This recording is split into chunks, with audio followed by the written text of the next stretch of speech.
Muy bien, hola, hoy es 27 de enero 2024.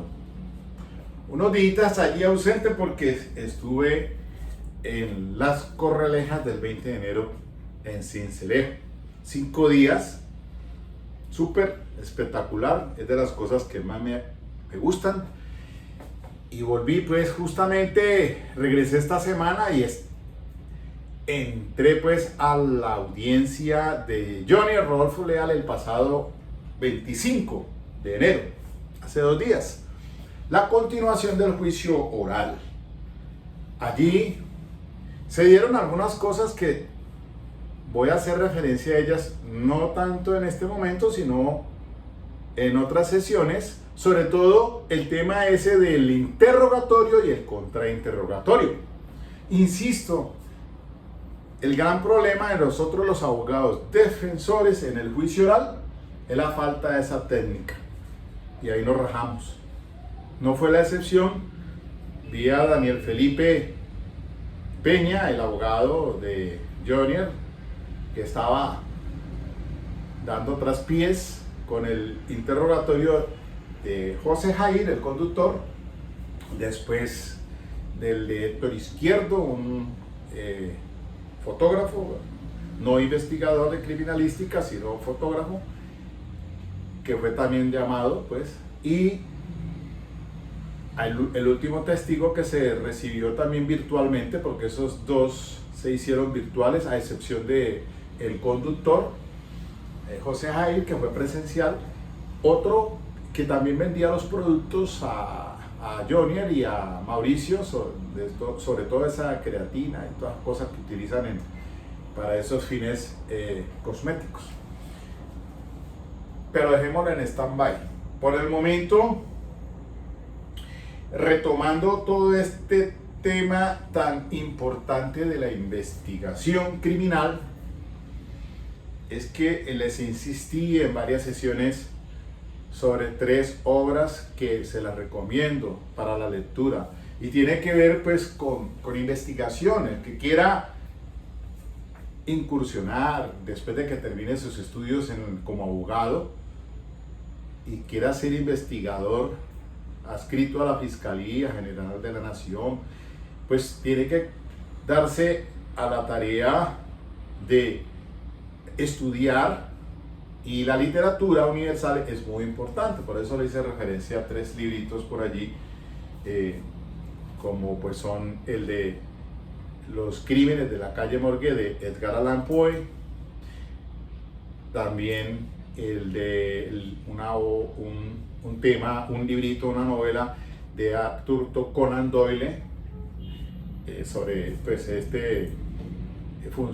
personaje creativo por él, de Sherlock Holmes, en el asesinato de ese es el del el sabueso de los Baskerville.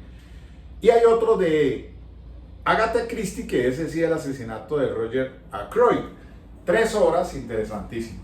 Y también les había citado a un autor español, Arturo Pérez Reverte, que todavía pues vive, y sacó una última obra muy así también al estilo de estas 3 obras clásicas, El problema final. Entonces los dejo así para que ustedes puedan comprar esos libros. En cualquier librería pueden conseguirlos, ya sea de primera o de segunda, pero consíganlos para que se entren en este tema y esta dinámica, porque es que a propósito miren ustedes este proceso penal, que lo he cogido para la academia, solamente este caso de Johnny Rodolfo Leal. Yo no me quiero meter con el de John Paulos por ahí, nada que ver. Solamente porque la dinámica aquí, les he insistido, una sentencia, radicación 43-916 del año 2016 de la doctora Patricia Salazar Cuellar. Ella ya no está. Esa magistrada y su magistrado auxiliar, el doctor, creo que es Fernando Montoya, produjeron de las decisiones más interesantes en la academia, en la jurisprudencia colombiana, sobre todo en temas de delitos sexuales. Pero miren ustedes que este es radicado sobre la incorporación de evidencia física y la valoración en el juicio oral, tiene que ver justamente con este asunto del asesinato atroz de Mauricio, el estilista, y de su señora madre, a manos presuntamente de Johnny Rodolfo Leal, que era el que estaba viviendo con ellos en esa residencia de La Calera. Pero hay varias cosas aquí. Miren ustedes, mucha gente entra en ese canal de Foco Noticias que transmite esto y lanzan cualquier cosa haciendo referencia temas pues a veces salidos hasta del contexto, gente que no sabe del asunto penal, pero pues sí, la crítica sustancial es tanta dilatado y demora que ha llevado el proceso. Pero es que así está diseñada la ley 906 de 2004, que es la que regula esta clase de asuntos. Y entonces ya llevamos casi 2 años con esa investigación, porque eso lleva detenido desde enero del 2022, ¿no? 2022 a 2023 a 2024, ya lleva 2 años. Y resulta de que por esa razón se presentó por parte de Daniel Peña, pues obviamente que estaba en su derecho de solicitar la revocatoria de la medida intramural por sustituirla por una no privativa de la libertad, que no le cuajó, excúsenme la expresión, ante el juez de control de garantías, porque hizo el estudio en relación con este caso y entonces determinó que realmente hubo falencias en la defensa que dilataron el proceso y por lo tanto esas se le cargan al acusado o al procesado. Por ende, entonces la negó el juez de garantías y creo que está en apelación ante el juez penal del circuito. Y recientemente entonces entré y escuché, no, es que presentaron una habeas corpus, otro tema importante, que no lo hizo el doctor Daniel Peña, pero lo hizo un agente oficioso, porque puede hacerse a petición en defensa, no en defensa técnica, sino defensa material, o sea, el procesado puede solicitar el habeas corpus, una agencia oficiosa. Eso fue lo que pasó, entonces ya fue negada por improcedente, porque obviamente es una medida excepcional, es una medida que solamente cabe una prolongación ilícita de la libertad. Pero no es el caso porque como está en curso, primero que todo, solicitud de revocatoria de la medida intramural por una no privativa y están los recursos. Mientras esté eso, no pueden hablarse de accionar con un habeas corpus. Entonces, por eso se declaró improcedente. Y las consecuencias que tiene es que uno como abogado, pues debe tener ciertas, ser precavido frente a una solicitud de esa índole, porque eso si se considera procedente un habeas corpus, inmediatamente le compulsan copias por prevaricato al funcionario judicial. Entonces, de allí que algunos abogados pues no lo hacemos o no lo hacen directamente, sino a través de esa figura, pero pues aquí en este caso sí me pareció fuera del contexto, porque realmente como herramienta jurídica no cabía, de plano se descartó. Entonces vino la audiencia del juicio oral del 25, entraron esos 3 testigos y ahí hubo pues el tome y deme entre el defensor técnico de la Defensoría Pública y el fiscal Mario Andrés Burgos. Como todo, es que pues uno observa cosas allí en la dinámica que se da dentro de ese proceso penal, pues entiende uno que ya está a puertas de que esto se cierre y por ende la próxima fecha es la del 2 de febrero, el próximo viernes, a las 9 de la mañana, todo el día, y creo que le queda un testigo al doctor defensor público, que ahí hubo un impasse frente a ello, porque pues la judicatura sí le dice, es que yo no se lo puedo conducir porque era un testigo que usted tenía que hacerlo, ubicarlo, es suyo. Por ende, entonces, si hay una justificación de renuencia, pues ahí sí entonces el mecanismo extraordinario sería que la judicatura se lo ordenara la captura de esa persona. Pero eso no es policía, tengo entendido. Y entonces, pues falta ver si se presente o no, pero la judicatura sí les advirtió a todos, fiscal, al Ministerio Público, al representante de las víctimas y la defensa, que deben estar listos y preparados con el alegato de final, el alegato de cierre, que es lo que viene ahora entonces muy importante para que la judicatura tome la decisión, porque seguramente la juez va a anunciar el sentido del fallo después de eso. Y ella lo va a soportar, sustentar, así sea brevemente, para después fijar una fecha exclusivamente ya redactada la sentencia y en forma oral explicar las razones por las cuales se condena a esta persona, porque es que el 99.9% considero que pues obviamente viene es una condena para este señor. Y ustedes dirán, lo que pasa es que ¿por qué tantas garantías para este señor? Es que el sistema procesal penal desde otrora, desde la Revolución Francesa, 1789, hasta nuestros días han obtenido unas garantías en unos estados liberales. El nuestro no es la excepción. Desde que conseguimos nosotros esa gran obra de César Beccaria, de los delitos y de las penas, el derecho, el garantismo, el debido proceso. Si quieren, ustedes consultan también el derecho y razón de teoría del garantismo penal de Luigi Ferrajoli, italiano, Firenze, o sea, Florencia, italiano. El maestro, profesor de la universidad, actualmente profesor de filosofía de la universidad en Roma. Entonces, todo eso se confluye en que hay que darle las garantías. Por eso la jueza ha sido, pues, garantista, extremadamente garantista. De pronto en esta situación que vimos aquí, pues él tenía dos opciones. Una, pudo haberse allanado o aceptar cargos. Una cosa es allanarse a los cargos en la audiencia de imputación, o la otra es no hacerlo allí, pero después se va a hacer una negociación con un fiscal para un preacuerdo, que es lo que se pudo haber dado allí, pero que después se retractó y en fin, se fueron a juicio oral. Ahora, el juicio oral tiene unas implicaciones enormes para un procesado, porque con todo le va a caer el peso de la ley, a lo mejor le meten el máximo, que son los 60 años, que es lo que está permitido en la justicia colombiana. Son dos delitos, homicidios agravados, además de eso en concurso, heterogéneo con el tema de alteración de la escena del delito. Entonces, son dos delitos graves, por supuesto, y que por lo menos le llegaría hasta los 60 años, que es lo que creo yo que el fiscal va a solicitar de imposición de pena.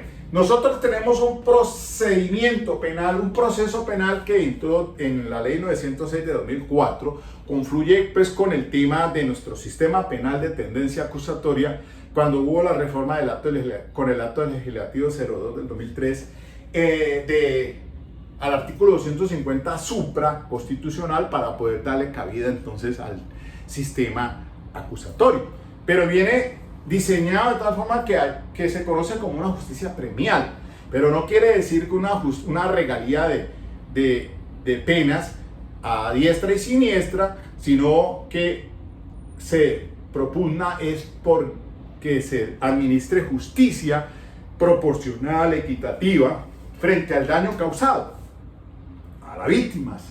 Entonces, esa es la finalidad de nuestro sistema. Cuando se llega a una negociación con la figura del preacuerdo, pues hay reducción de penas según la fase que se haga, si es a inicio, si es a intermedio, si es finalmente. Eso ya lleva entonces una tasación allí que confluye frente al estadio procesal en el cual se llegue a ese preacuerdo con la fiscalía y se va reduciendo.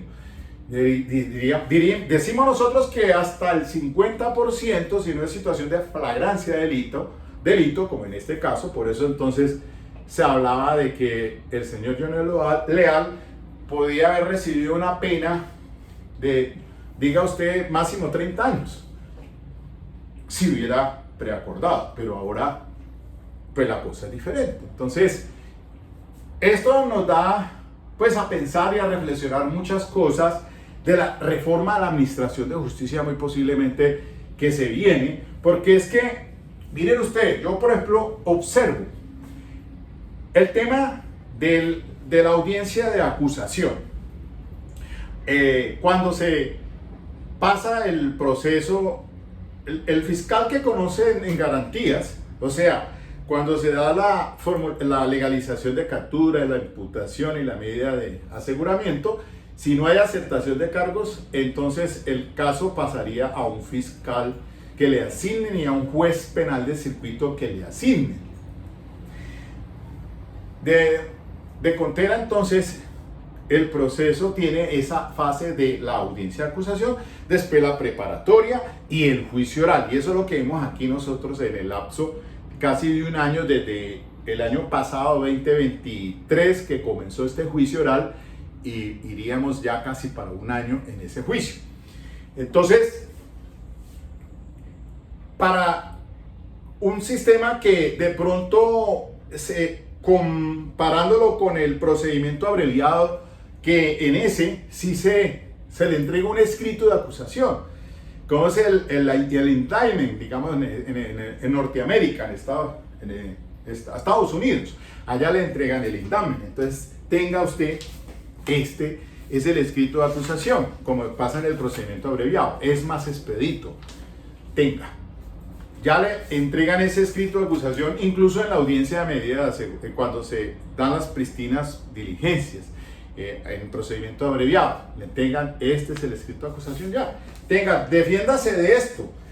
Y se iría a una audiencia preparatoria que preferiblemente sea ante un juez de conocimiento, que no lo sea quien va a conocer en el juicio oral, para que no llegue contaminado.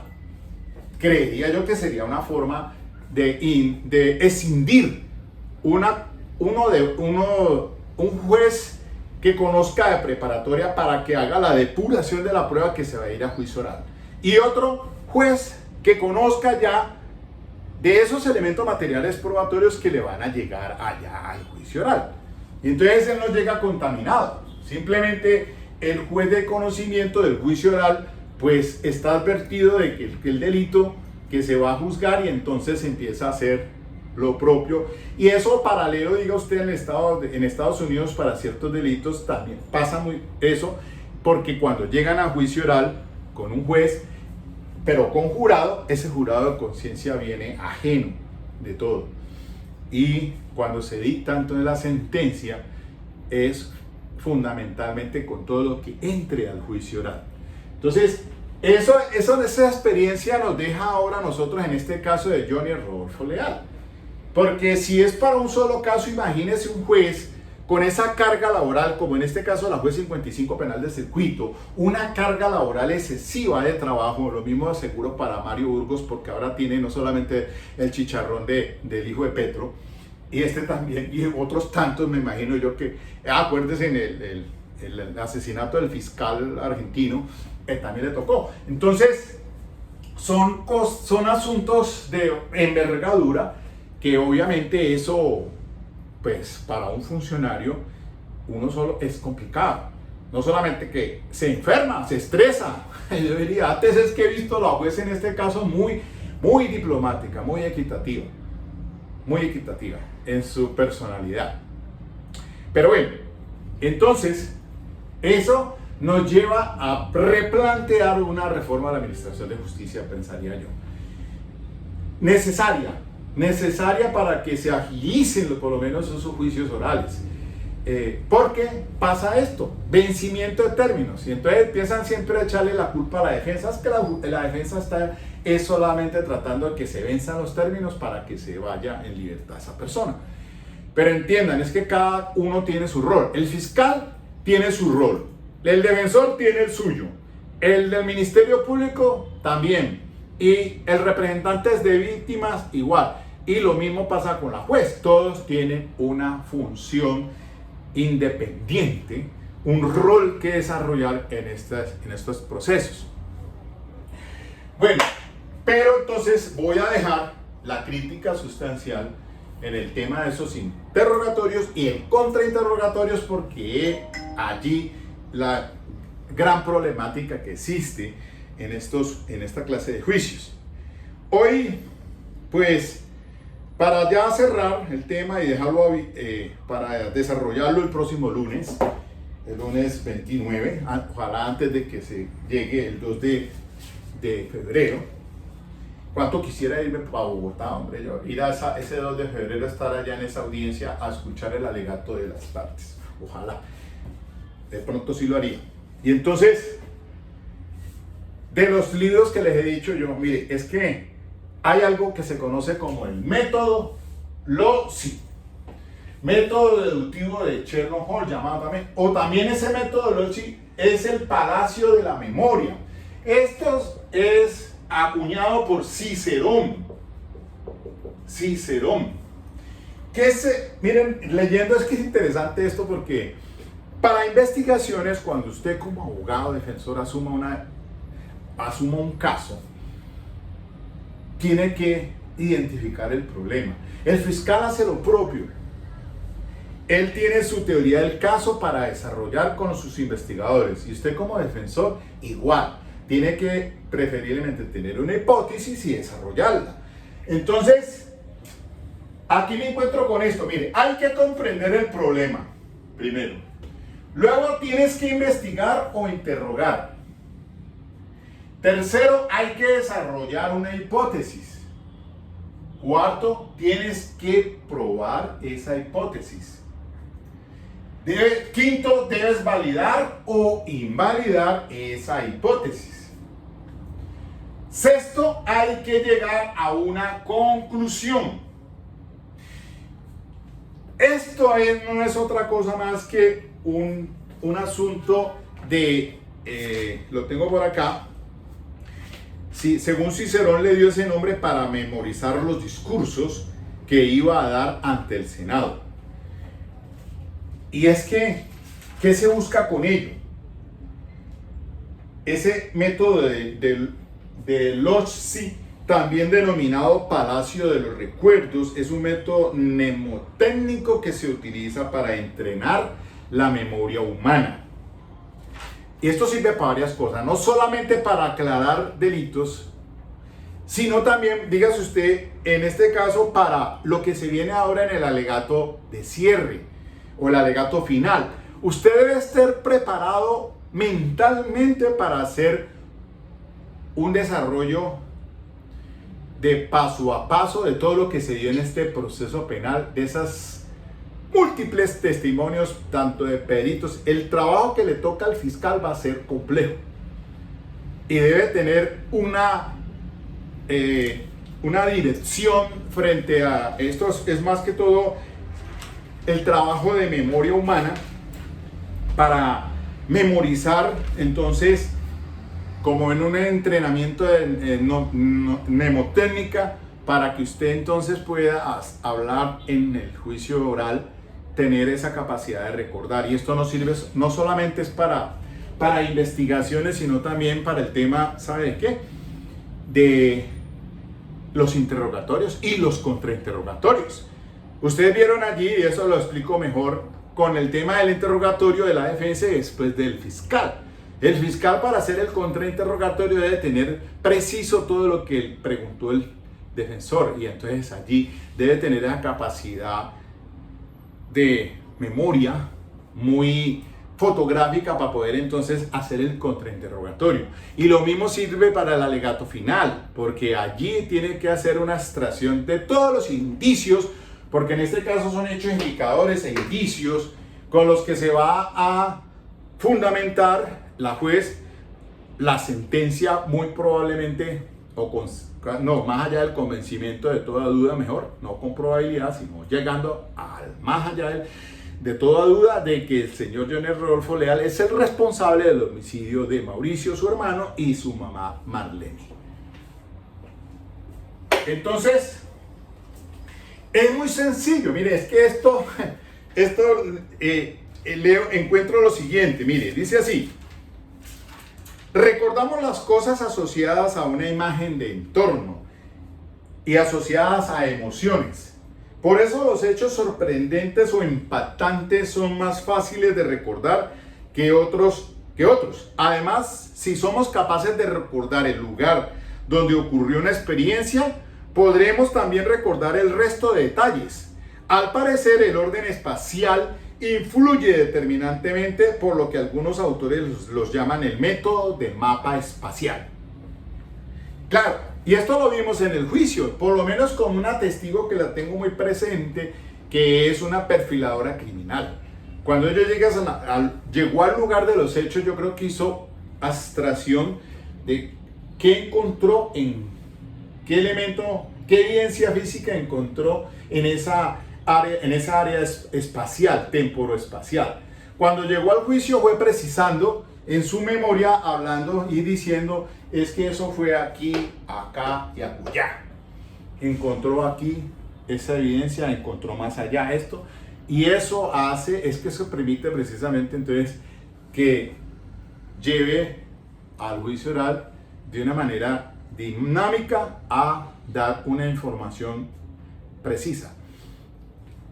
El método consiste en imaginar un itinerario compuesto de un cierto número de lugares en un entorno familiar. Por ejemplo, imaginar un recorrido por una casa en la que la persona haya vivido, e imaginar los conceptos que se quieran recordar como objetos dentro del itinerario imaginado.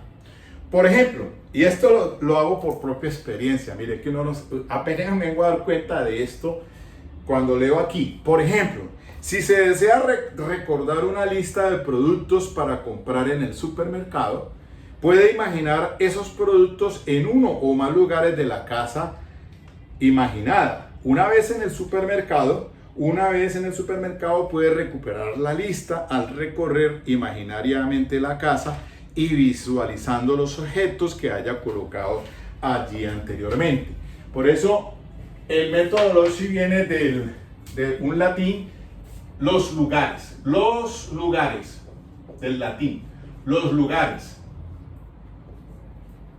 que es el palacio de la memoria. Claro, cuando me ha pasado personalmente, yo no hago listas, sino que utilizo mucho la memoria. Claro, me voy para el supermercado, digo, bueno, yo ya miré en mi casa dónde están los objetos de los que necesito. Cuando llego al supermercado, pues hago memoria. Bueno, es que en la alacena hace falta el café, hace falta el azúcar, hace falta la panela, hace falta el chocolate. Si abro la nevera, entonces me hace falta los limones, me hace falta la leche, me hace falta, etc. Si me imagino entonces el lavadero, ahí me hace falta entonces el jabón de baño, me hace falta el jabón para lavar la ropa, etcétera, etcétera, etcétera. Esa es la forma en que exactamente se llama el Palacio de la Memoria de Cicerón, que lo utilizaba para recordar los discursos. Entonces, esto no solamente en su vida y experiencia cotidiana, sino profesional. Por eso aquí, ya para terminar en estos breves minuticos, les hago esta recomendación. Como estábamos ante la fiscalía presentó indicios. ¿Cuáles son entonces los contraindicios? ¿Qué era lo que quería que la defensa tenía que demostrar? Contraindicios.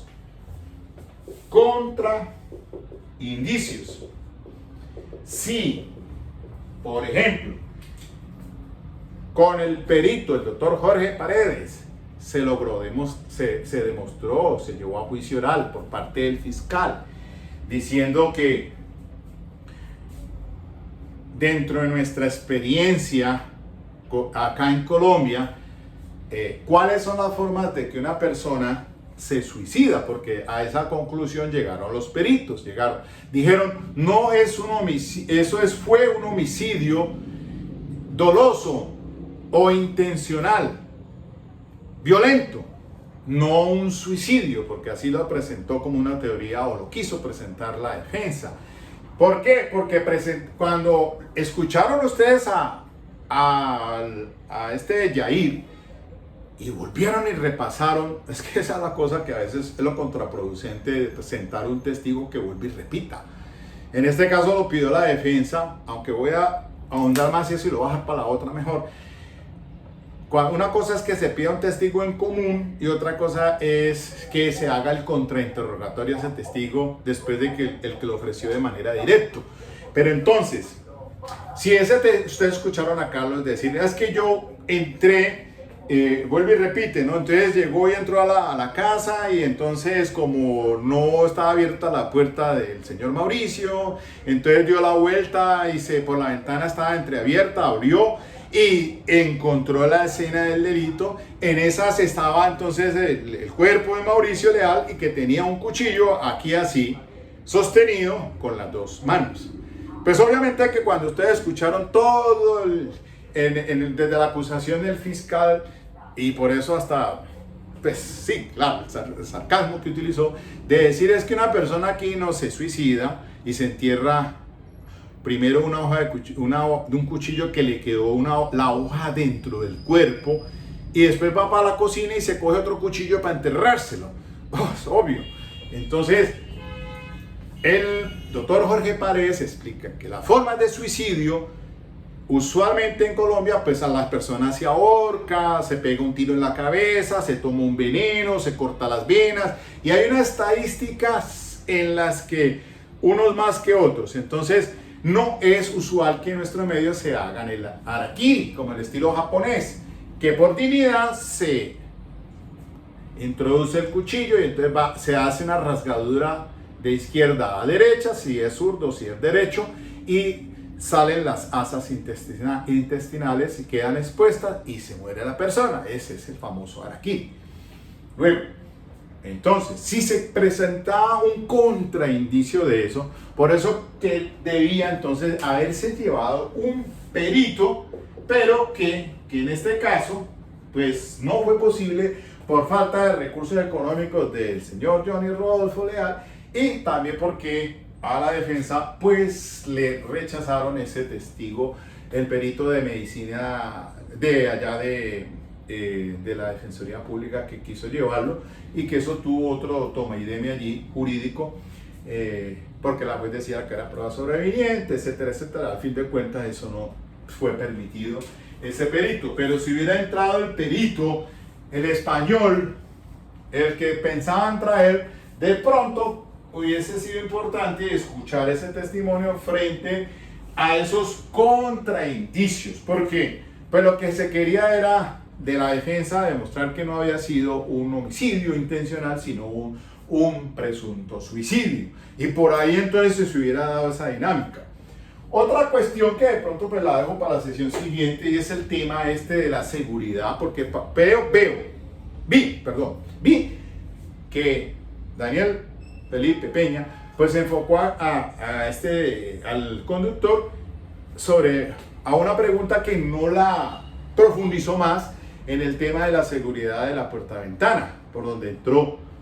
Entonces eso, cuando ya llegó Héctor Izquierdo, también la distancia entre de allá a acá, que no sé qué, bueno, toda esa cuestión para establecer el tema seguramente de seguridad, pero eso no quedó para la defensa, debilitado completamente, y por ende, pues entonces, como lo dije años atrás, hace ya 2 años, cuando manejé un tema sobre esto, que lo abrí fue con los indicios, y dije con toda claridad que los indicios estaban muy en contra de este señor Johnny Rodolfo Leal y que era posible que con eso se dicte sentencia. Sí, claro que sí, porque la jurisprudencia plantea que se puede dictar sentencia única y exclusivamente con indicios. O sea, varios indicios son convergentes, puede edificarse una sentencia.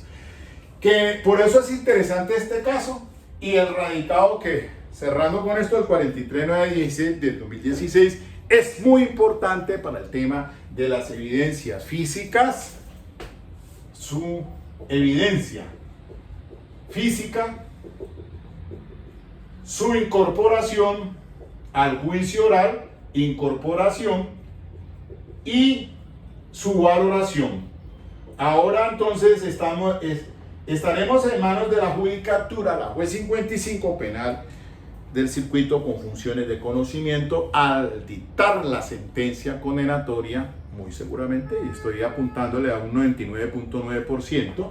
Eso fue muy claro y evidente, no lo veo por ningún lado, ninguna arista que favorezca a este señor Johnny Rodolfo Leal, y por ende entonces el anuncio y el sentido del fallo, por supuesto que será de clase condenatorio para este señor.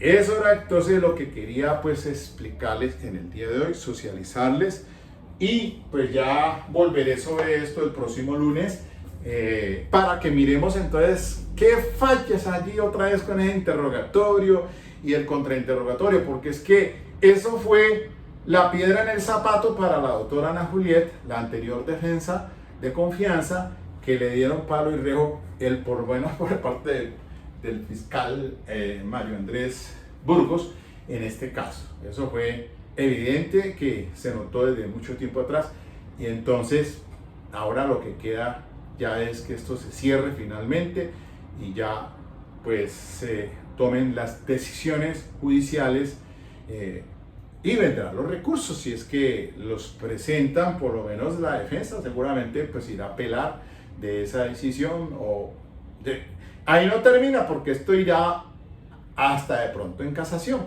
y entonces todavía se sigue diciendo que es presunto responsable Johnny Rodolfo Leal. Pero bueno, eso quería entonces socializarles en el día de hoy.